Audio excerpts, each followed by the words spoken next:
I always thought people were so cute when they have the little cheeks and they're like rosy, but mine are pretty plain. If I was gonna change one feature about my face, I would say that I would want fuller lips. I'm definitely a person that looks tired when I'm tired, and when people say that, I immediately am like, oh man. I'm starting to already get little crow's feet and stuff, which like my mom has, so yeah. I'm a forensic artist. I was trained at the FBI Academy in 1993 in composite art. Worked for the San Jose Police Department as the police artist from 1995 to 2011. We didn't really know what we were doing, so that was nerve-wracking for everyone. I showed up to a place I'd never been and walked into this big warehouse, and at the very end there was a guy with his back to me with a drafting board. I had a curtain separating me so that I don't see him. We'll begin. First of all, tell me about your hair. Brown, long, I guess a little bit past my shoulders. Your jaw. My mom told me I had a big jaw. Yeah, they're brown eyebrows, dark brown eyebrows. Okay. I didn't know what he was doing, but then I could tell after several questions that he was drawing me. Tell me about your chin. I guess I haven't really compared it to anyone else's chin, but especially when like I smile, I just feel like it kind of protrudes a little bit.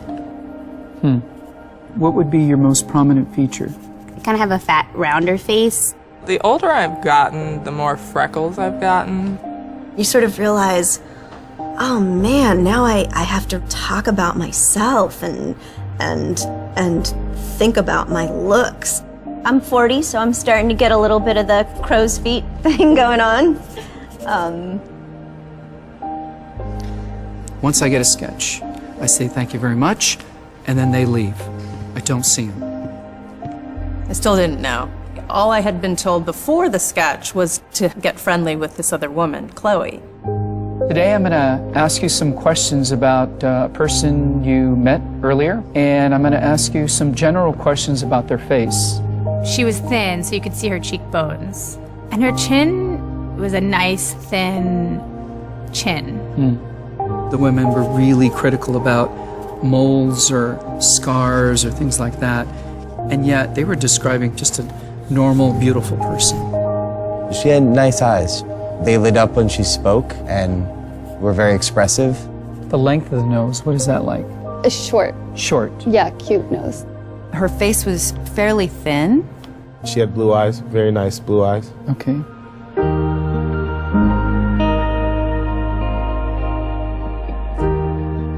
So here we are. So this is your self-described image? And then somebody else described you and I did this sketch.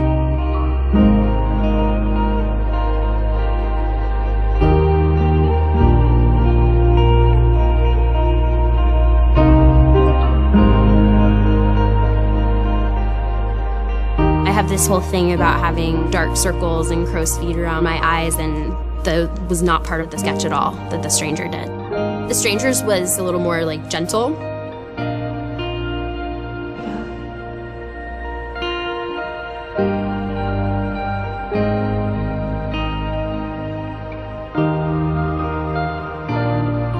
It's pretty different. Just very strange.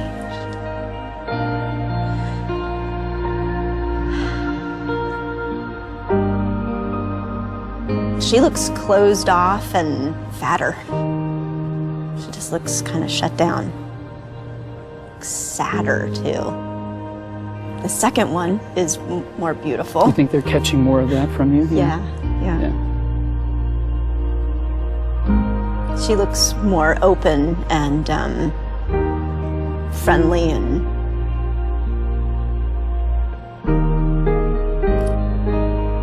happy. I've come a long way in how I see myself, but I think I still have some way to go.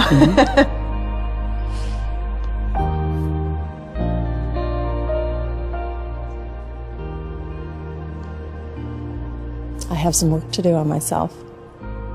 Do you think you're more beautiful than you say? Yeah.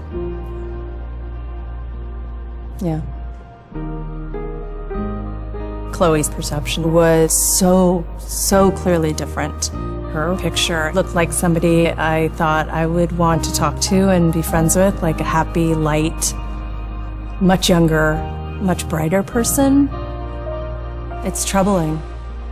I should be more grateful of my natural beauty. It impacts the choices and the friends that we make, the jobs we apply for, how we treat our children. It impacts everything. It couldn't be more critical to your happiness. Our self-perceptions are generally kind of harsh and unbecoming when really that's not how the world sees us. We spend a lot of time as women analyzing and trying to fix the things that aren't quite right, and we should spend more time appreciating the things that we do like.